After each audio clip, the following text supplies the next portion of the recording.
कृष्ण हरी जय जय राम कृष्ण हरी और जय जय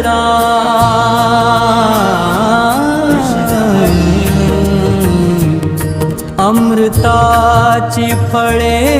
अमृताची वेली तेच पुढे चाली बीजाची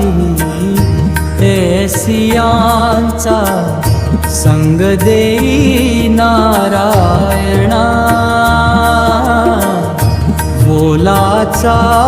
वचना जयाच्या उत्तम सेवन शीतल कंठासी पुष्टकांती तैसी दिसे वैरी तुका म्हणे तसे होई जेत संगे वास लागे अंगे चंदनाचा अमृताची वेली असली की फळही अमृताचे तयार होईल नाही त्या फळापासून जे बीज तयार होईल पुढे त्याचाच सविस्तर होईल त्याप्रमाणे हे नारायणा मला अशा संतांची संगती दे की ज्यांच्या अंतःकरणात मध्ये आणि त्याच्या वचनामध्ये भक्तीचा ओलावा असेल उत्तम प्रकारचे अन्न सेवन केलेले असेल किंवा उत्तम प्रकारची पेय घेतल्याने घशाला शीतलता मिळते त्यामुळे अंगावर कांती व शरीरावर पुष्टी दिसते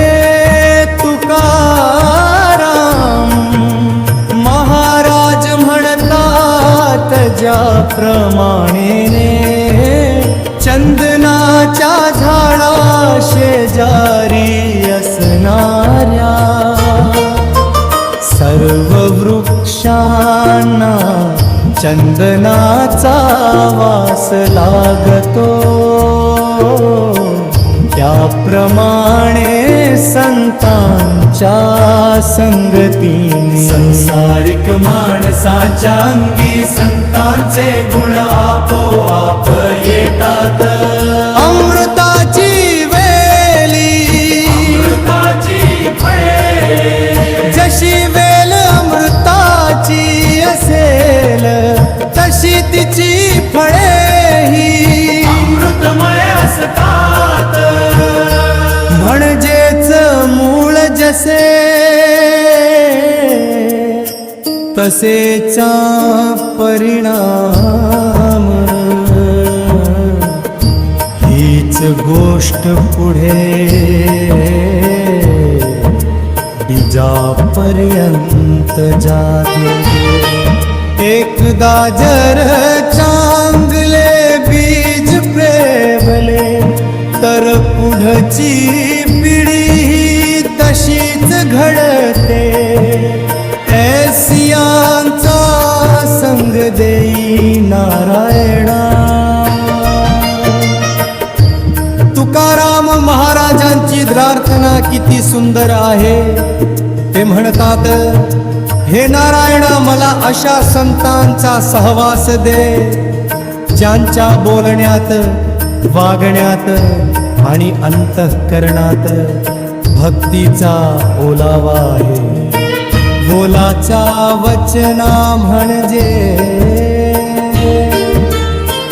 शब्द कोरडे नाहीत, ते प्रेमाने ओले अनुभवाने भिजलेले आहे. ते तळे उत्तम सेवन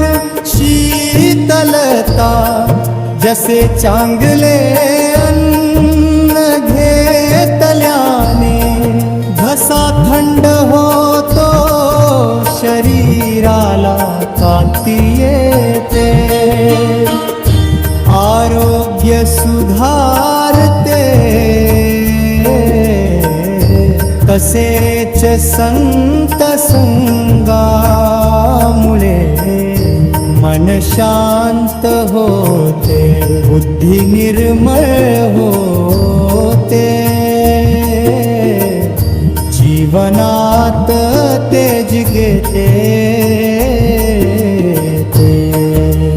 हा चंदनाचा वास ही सर्वात सुंदर उपमा, चंदनाच्या झाडाजवळ जे झाड उगवते, त्यालाही चंदनाचा सुगंध लागतो.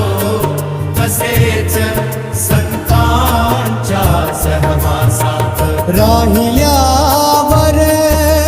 आपोआपच वाणी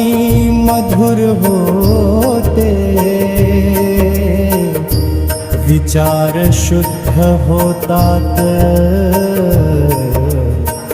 आचरण पवित्र होते. अंतिम संदेश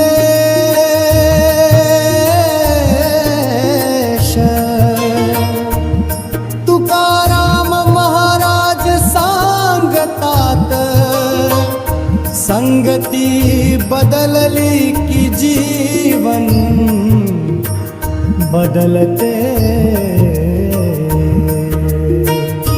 वाईट संगती अधोगती,